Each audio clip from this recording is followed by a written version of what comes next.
On that note, your corruption scorecard for this week.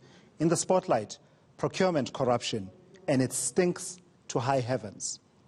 Let's get straight to it then. We start with the 2010 Soccer World Cup. Seemed like a dream come true for South Africa. South Africa delivered an incredible show. It was like we partied for an entire month. But here's the thing. The thieves were having a party of their own. Construction firms worked together, rigging the bid process as government scrambled to build stadium. That was more than 10 years ago. But guess what? No one has been convicted. Let's explore the implications. eNCA's Micheal Marillier back with us. So, Micheal, before we get to today's scorecard, just to familiarize our viewers with what it is, the scorecard that we are doing, just recap for us how the scorecard works, what are the factors we take into consideration in terms of the weighting of our judgment of whether or not there was action in as far as that scandal is concerned. Absolutely, Tula. So as we've mentioned before, it is a subjective analysis, but we've tried to use the weighting of particular criteria to give us a sense of where we're going wrong as a country in terms of corruption and where perhaps we can go right. Of course, infrastructure development is very important at the moment. That's why we're focusing on the mistakes of the 2010 World Cup.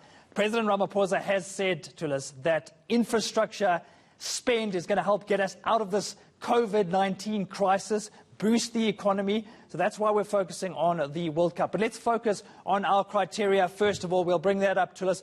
First of all, we're going to focus on charges. So were charges actually laid in a particular corruption case? Was an investigation done, and were charges actually put in place by the law enforcement authorities? We're giving that 25% because it all starts with the charges themselves. Then day in court. Now, Tulis, this could be an actual appearance in court, so it's moved beyond the investigation.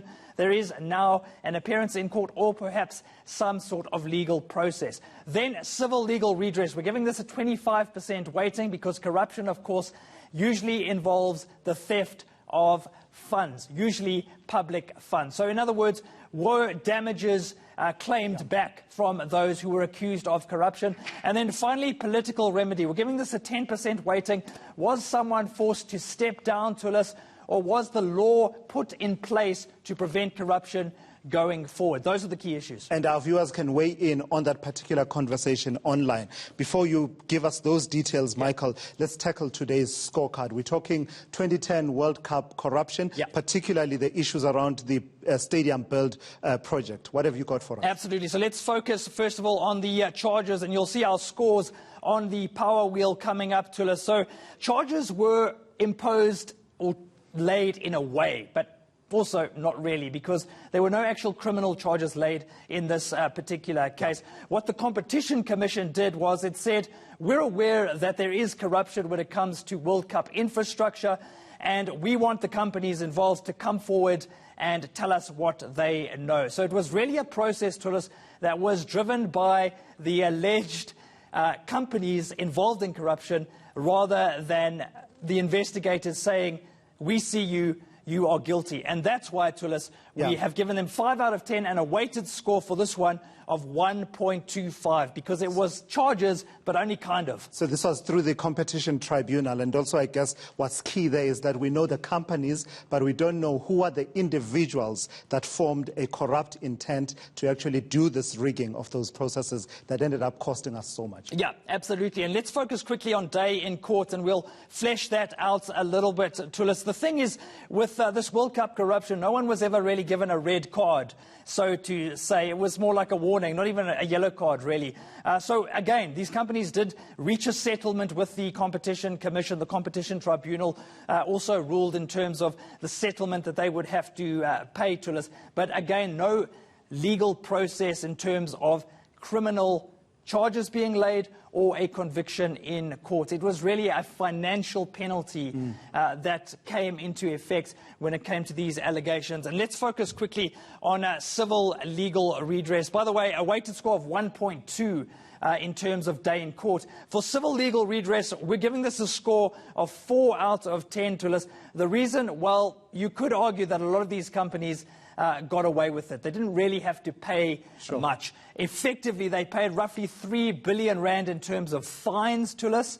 And I had a look at the operating profits that some of the companies made during 2010.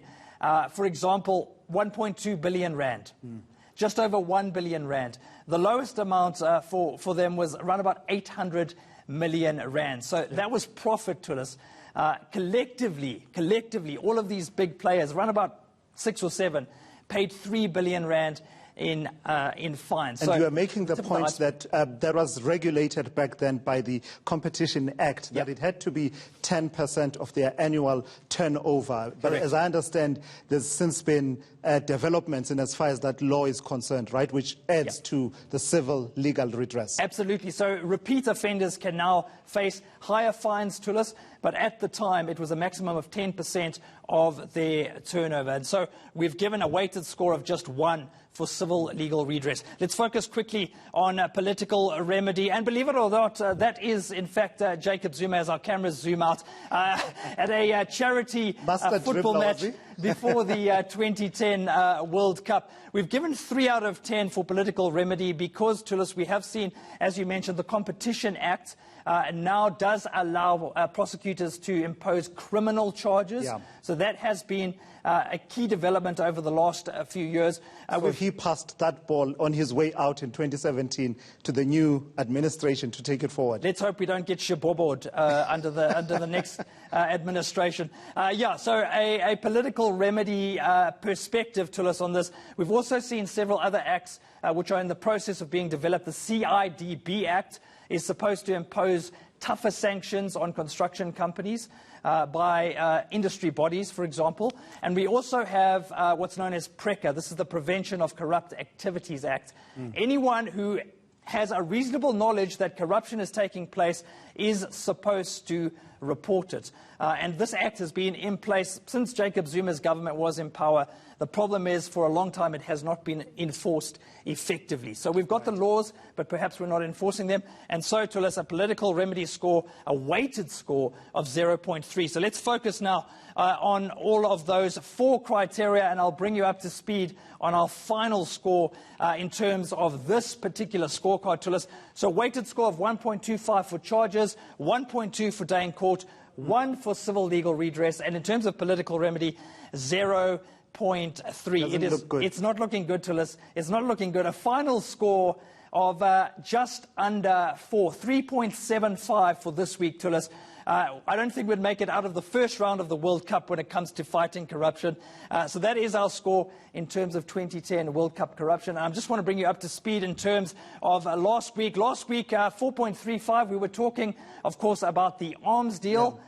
We gave that a score of 4.35 this week. So, in essence, our view is that we've done slightly better in dealing with arms deal corruption than we have done in dealing with World Cup construction corruption. Absolutely. And as we zoom out, we've averaged it out for the first 2 weeks of the scorecard. Our average is just over 4. So again, to us, that is a failure in terms of dealing with corruption on 2 major counts. The one, the arms deal, and the second one being the 2010 World Cup. All right, Michael, thank you for that. And our viewers, of course, can take part in that particular poll that is online at eNCA.com.